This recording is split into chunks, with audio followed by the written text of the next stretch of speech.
Vocês que têm que querer saber também. Nós queremos, professor. Senhor meu Deus, fale conosco, Pai.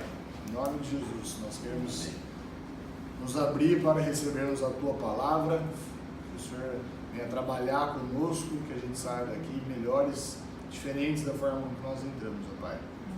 Em nome de Jesus. Oramos, amém. Amém. Bom, depois de bons testemunhos,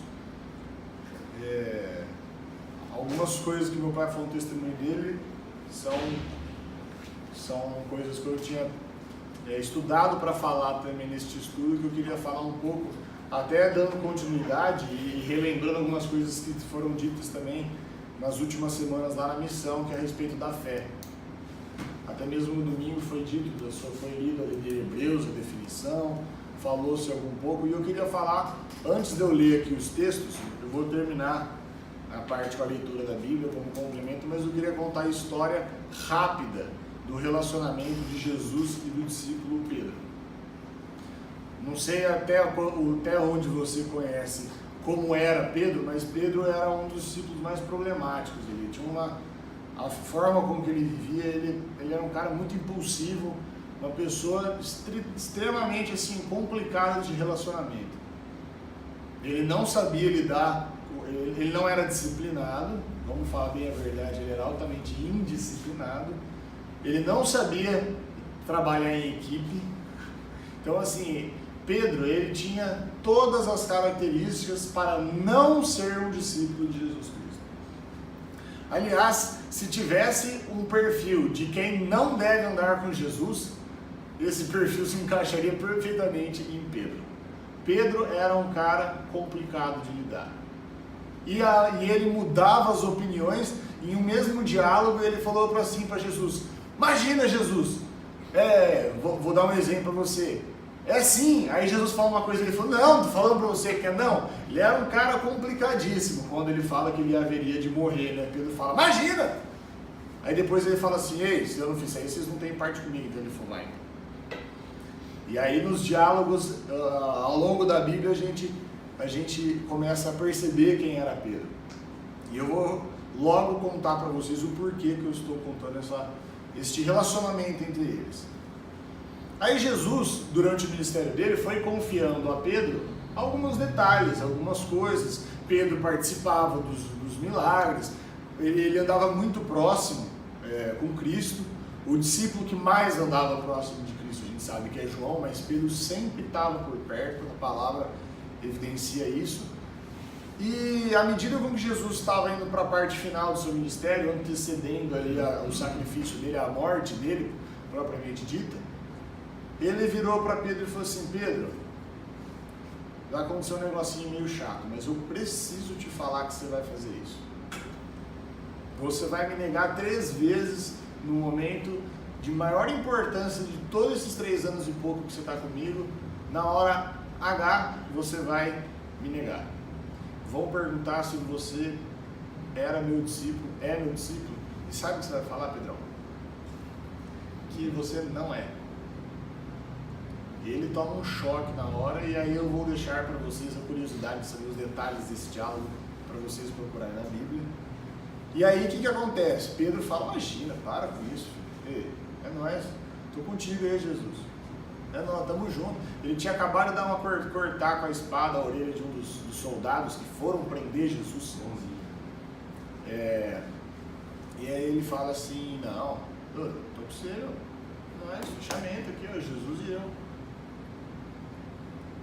Resumo da história: Jesus, na hora que foi levado ali para poder aqueles momentos de diálogo, de entrevistas entre autoridades e os culpados, aqueles diálogos ali com Pilatos, os caminhos até o Calvário e etc.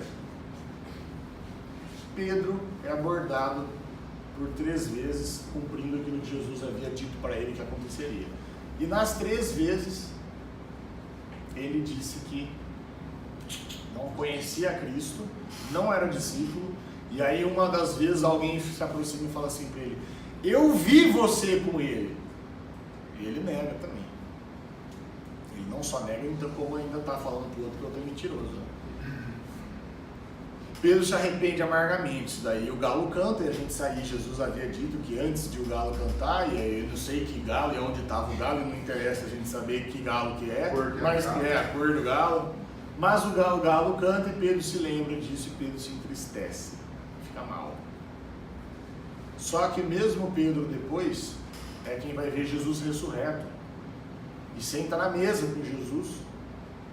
E sabe o que acontece antes de Jesus aparecer? O que aconteceu? Que Jesus, depois que ele esteve ressurreto, ele teve um tempo, ainda uns tantos dias, sem sentar-se com os seus discípulos, embora já ressurreto. Leia uma palavra que existe nesses dias aí. Pedro, depois de toda a insistência, depois de todo o relacionamento, depois do tanto que Jesus apostou nele, depois do tanto que Jesus, ainda sabendo que mesmo que ele fosse negar a questão deles, do compromisso que eles tinham entre eles, Pedro voltou a ser pescador, voltou para a vida antiga dele. Todo investimento feito naquela pessoa pareceu, aqui que aconteceu, ralo, foi por água abaixo. Todo o anúncio do Evangelho, da boa obra, o levar adiante a mensagem que Cristo é Filho de Deus e que a vida dele foi dada em resgate das nossas, aquilo ali acabou. Jesus morreu, vou voltar para a minha vida de pescador. Parou, oba-oba, acabou. Na hora que parece que as coisas aos nossos olhos acabam, a gente volta na nossa vidinha, ser quem a gente era. E Pedro voltou a pescar. Aí Jesus chega na margem, ressurreto. Aí o pessoal no barco fala assim: rapaz, meu braço está arrepiando, o outro meu também, o outro também, eu também, eu também. Lá do lado da margem, na parte da praia ali da areia, o pessoal fala assim: cara, aquele cara tá com a cara de Jesus. Só pode ser. Eles percebem e lá estava Jesus. E aí, novamente o Pedrão vê que Jesus estava lá, acreditando nele, na liderança, e que o Pedro poderia ser uma bênção para o ministério e para a obra. E sabe o que Jesus conversa com Pedro? Ele fala assim: ó, Pedro, você me ama? Ele fala assim: ó, amo. Apacenta minhas ovelhas. Ele pergunta de novo: Pedro, você me ama? Amo. Apacenta minhas ovelhas. Jesus pela terceira vez, e aí Pedro, do jeito que ele era, já contei para vocês um pouco de quem é Pedro. Pedro, tu me amas? Pela terceira vez. Pedro, de novo? Sim, Senhor, tu sabes que eu te amo. Cuida das minhas ovelhas.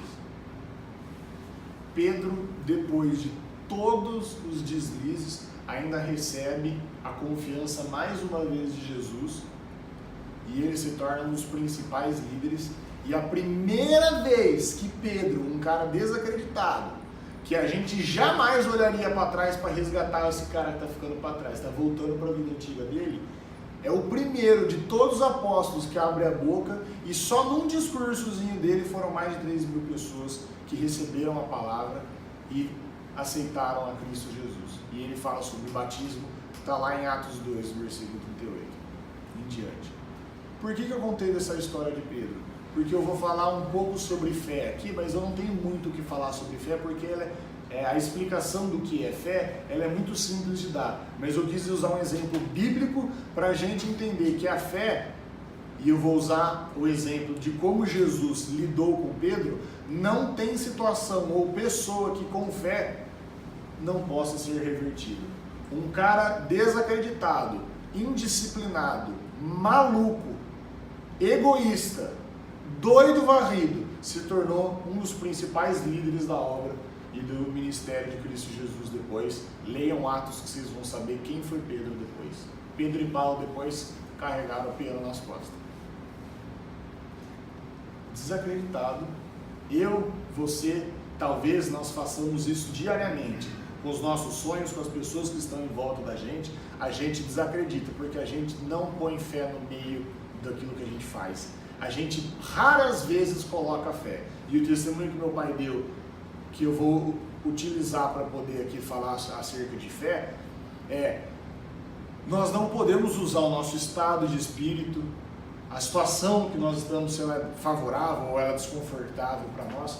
A fé, ela anda com a gente o tempo todo. E mesmo, eu vou ler aqui um texto, você fala assim, mas o Daniel, ele é filho do De Assis, ele nasceu na igreja, os meninos lá, desde de criança vão na igreja, eles têm mais facilidade de ter fé. Meu pai é pastor. Meu pai é pastor, isso não influencia nada, eu já falei aqui, deve ter no canal, não vou saber qual foi o estudo, eu já falei aqui diversas vezes que o nosso meio social, a nossa criação, os nossos pais, a cidade onde a gente mora, a nossa cultura, nada disso é justificativa para quem a gente escolhe ser.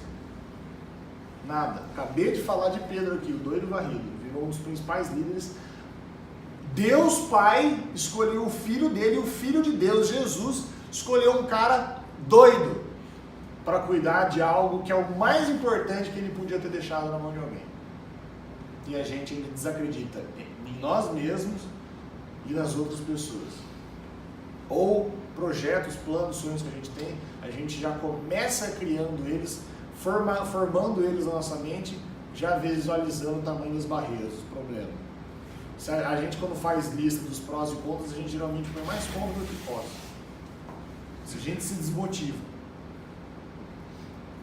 Jesus conta uma parábola. Está lá em Mateus capítulo 13, no versículo 31. Outra parábola ele lhes propôs dizendo: o reino dos céus é semelhante a um grão de mostarda que o homem tomou e plantou no seu campo. Esse grão de mostarda é o mesmo que fala que se a nossa fé for deste tamanho, ela é o suficiente para transportar montes dos lugares. Problemas da sua vida, vai embora.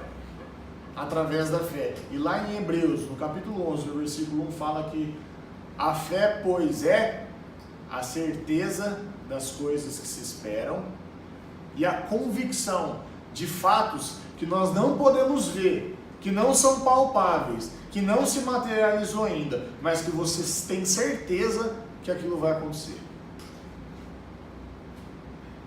Fé é eu não sei o que vai acontecer, mas eu vou trabalhar para que isso aconteça, dê certo.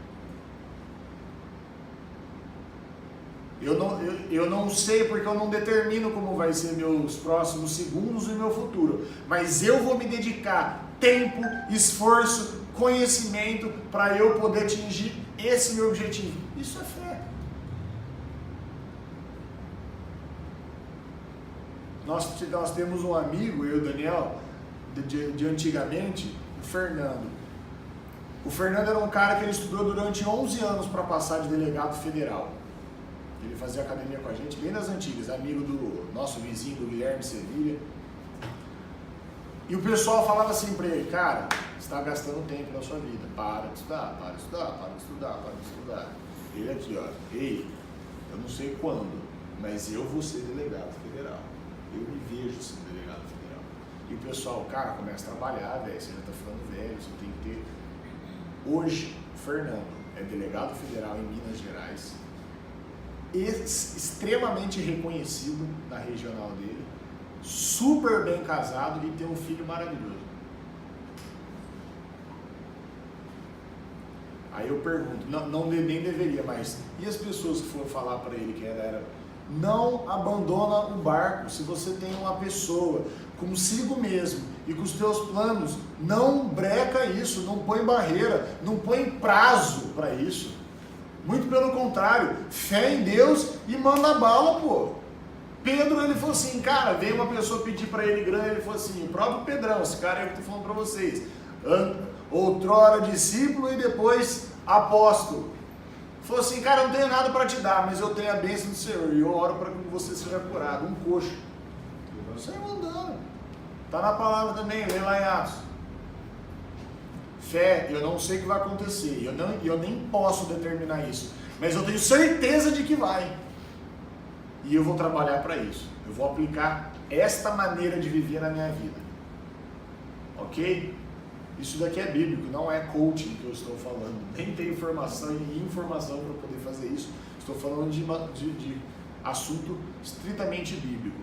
Faça da fé o teu melhor amigo, ande com ele, anda de mãozinha dada aí, põe dentro da carteira e tudo que você for fazer, faça com fé. E sabe da onde que vem a fé? E eu quero encerrar falando da matéria-prima. Porque a fé que nós estamos falando o que é? Nós estamos falando como ela aplicada nas nossas vidas, como as coisas podem mudar, como a gente pode atingir os nossos objetivos numa boa. Mas de onde ela vem? Onde eu acho ela? Onde eu compro? Da onde vem a fé? A palavra de Deus também trata esse assunto. A fé que nós estamos falando, ela vem do ouvir. Mas do ouvir a palavra de Deus. Não dá para você achar e desenvolver tua fé vivendo longe disso daqui. A recíproca é verdadeira. Quanto mais você aprende, se dedica e se aproxima da palavra de Deus, sua fé, você não vai nem perceber, vai aumentar sobremodo, que você nem vai entender quando que começou, ou simplesmente até as próprias pessoas vão falar, cara, você mudou, antes você era desacreditado, colocava barreiras, falava isso, hoje em dia você já sai fazendo, as coisas parecem que estão dando certo, elas avançam fé, e ela vem através da palavra de Deus. Amém? Amém. Simples objetivo, estudo sobre fé, referência principal bíblica, Hebreus 11:1. Que foi o que eu falei, eu não acabei não lendo, mas já está aí, eu sei que depois a Ju ela ia pedir. E se você não se inscreveu no canal, inscreva-se aqui embaixo, Stefano Pastrelli Moraes, curta, compartilha, comenta.